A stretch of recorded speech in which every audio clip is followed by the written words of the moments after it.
केवल एक युद्ध हारे थे महाबली हनुमान। जानिए कौन था वह योद्धा। नमस्कार दोस्तों, आपका स्वागत है हिंदू धर्म कथा में। अगर चैनल पर नए हैं तो चैनल को लाइक, शेयर और सब्सक्राइब जरूर कीजिए। पुराणों में वर्णित कथा के अनुसार किसी समय में मच्छिंद्रनाथ नाम के एक बहुत बड़े तपस्वी हुआ करते थे।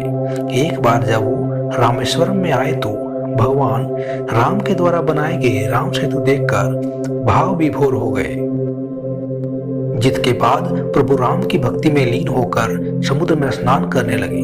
तभी वहां वानर वेश में उपस्थित हनुमान जी की नजर उस पर पड़ी। वे जानते थे कि मच्छिंद्रनाथ बहुत बड़े तपस्वी हैं, फिर भी उन्होंने मच्छिंद्रनाथ की परीक्षा लेनी चाहिए। इसलिए हनुमान जी ने अपनी लीला का आरंभ किया, जिससे चारों ओर वर्षा होने लगी।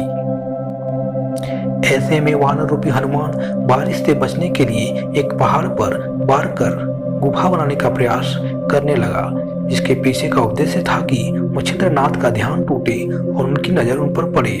कुछ ही समय के बाद उनकी नजर उस वानर पर पड़ी और उन्होंने कहा कि हे वानर, तुम ऐसी मूर्खता क्यों कर रहे हो? प्यास लगने के वक्त कुआं नहीं खोदा जाता।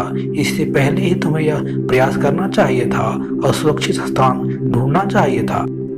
यह सुनकर वानर रूपी हनुमान ने मच्छिंद्रनाथ से पूछा कि आप कौन हैं? जिस पर मच्छिंद्रनाथ ने अपने बारे में बताया कि मैं एक सिद्ध योगी हूँ और मुझे मंत्र शक्ति प्राप्त है। इसे सुनकर वानर रूपी हनुमान ने कहा कि वैसे तो श्री राम और महाबली हनुमान से श्रेष्ठ योद्धा इस संसार में कोई नहीं है, लेकिन कुछ समय उनकी सेवा करने के कारण उन्होंने प्रसन्न होकर अपनी शक्ति का कुछ हिस्सा मुझे भी दिया।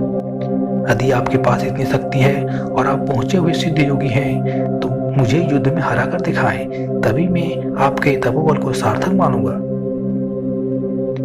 इतना सुनकर मच्छिंद्रनाथ और हनुमान रूपी वानर में युद्ध की शुरुआत हो गई। इसके बाद हनुमान जी की सारी शक्ति खत्म हो गई। ऐसा कहते हैं, हनुमान जी की दशा देखकर उनके पिता वायुदेव वहां पहुंचे और मच्छिंद्रनाथ से हनुमान को क्षमा करने का अनुरोध किया। कहते हैं कि इस युद्ध के अंत में हनुमान जी की हार हुई थी। तो मैं आशा करता हूं कि ये वीडियो आपको अच्छा लगा होगा। अगर अच्छा लगा होगा तो कमेंट जरूर करें। धन्यवाद।